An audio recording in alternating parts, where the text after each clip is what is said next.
Récemment, j'ai eu une discussion avec un pote. Je pense que tu te reconnaîtras dans la vidéo. En tout cas, merci, c'est toi qui m'as donné cette idée de vidéo.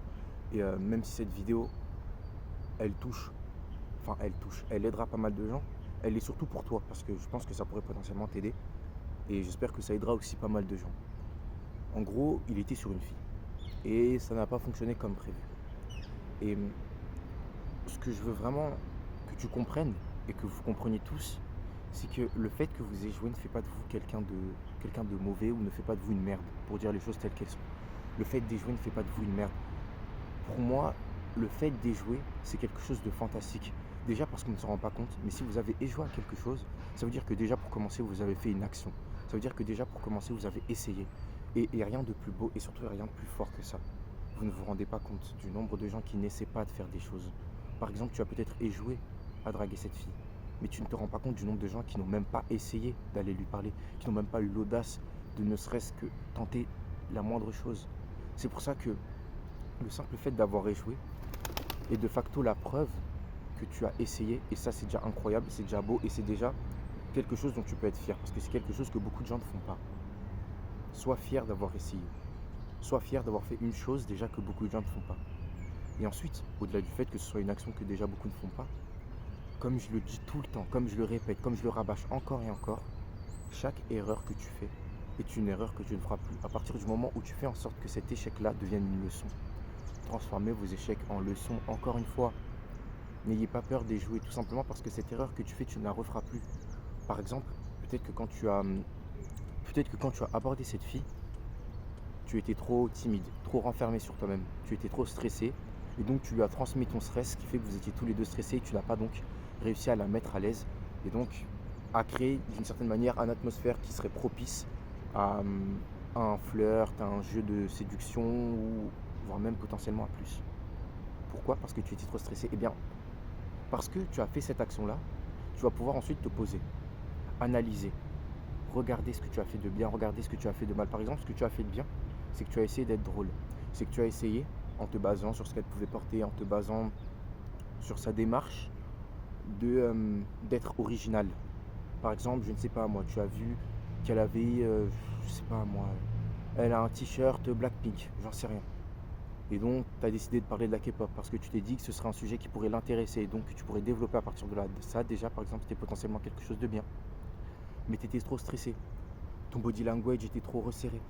Tu avais les bras fermés, comme ça. Et puis, tu n'osais pas trop la regarder dans les yeux. Ça, c'est des erreurs que tu as faites qui ont été néfastes. Eh bien, en te posant et en analysant toutes ces choses-là, tu vas pouvoir traquer le bon. Non, pardon. Traquer le mauvais et transformer ce mauvais en bon pour la prochaine fois. Faire en sorte, encore une fois, que les erreurs que tu as faites dans le passé deviennent des leçons qui te permettront d'atteindre tes objectifs dans le futur.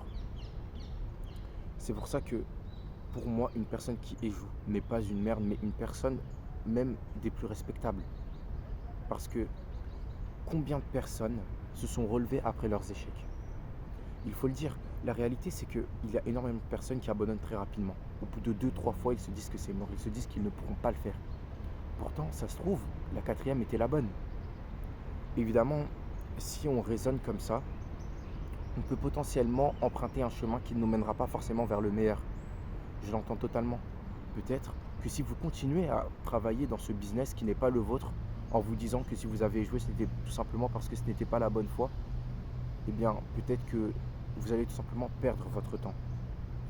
Mais je suis persuadé que si vous faites, comme je l'ai dit juste avant, si vous traquez le mauvais et si vous le transformez en bon, même si ce n'était pas fait pour vous, le business que vous vouliez faire au premier abord, eh bien, il vous apportera quelque chose de bon.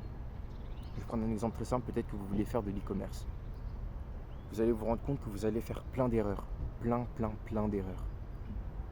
Et vous allez essayer de changer ces erreurs, de les transformer en bonnes actions. Mais finalement, vous n'arriverez toujours pas à faire un produit e-commerce qui fonctionne.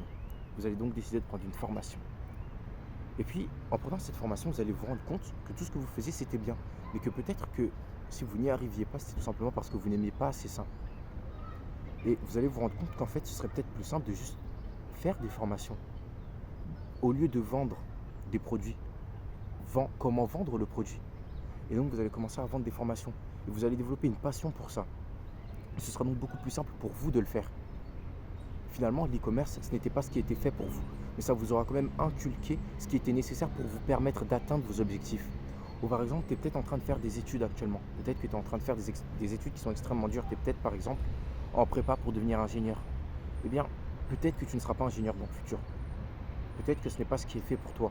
Mais je pense que ces études d'ingénieur, que cette prépa-là, elle te permettra d'obtenir la discipline. Elle te permettra d'obtenir le mindset nécessaire pour que lorsque tu voudras atteindre les réels objectifs, les réelles choses qui sont faites pour toi, tu puisses le faire. C'est pour ça que une personne qui échoue n'est pas une merde. Une personne qui échoue est une personne qui aura essayé. Est une personne qui aura mis sa peur, qui aura mis ses doutes de côté et qui aura fait les actions. Et il n'y a rien de plus respectable que ça. Donc bon, je ne vais pas plus m'étaler sur le sujet. Je pense que je me répéterai beaucoup trop si ce n'était le cas. En tout cas, j'espère que cette vidéo aura pu vous aider. J'espère que vous comprendrez que, encore une fois, le fait d'échouer ne fait pas de vous une merde. N'ayez pas peur, n'ayez pas honte d'échouer. Affrontez les difficultés. Continuez d'avancer encore et encore. Courez vers tous ces obstacles et affrontez-les de face. Parce que ça fera de vous l'homme que vous serez dans le futur.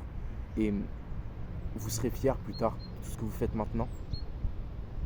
Donc, comme je vous l'ai dit, continuez d'avancer. N'ayez pas peur. Partagez-moi votre avis. Partagez-moi vos opinions dans les commentaires. J'espère que vous avez une vision qui est similaire à la mienne. Et même si ce n'est pas le cas, n'ayez pas peur de les partager. Partagez vos idées avec moi. Parce que ce sera toujours un plaisir pour moi de les lire et de débattre avec vous. En tout cas, merci à tous. J'espère que cette vidéo aura pu vous aider.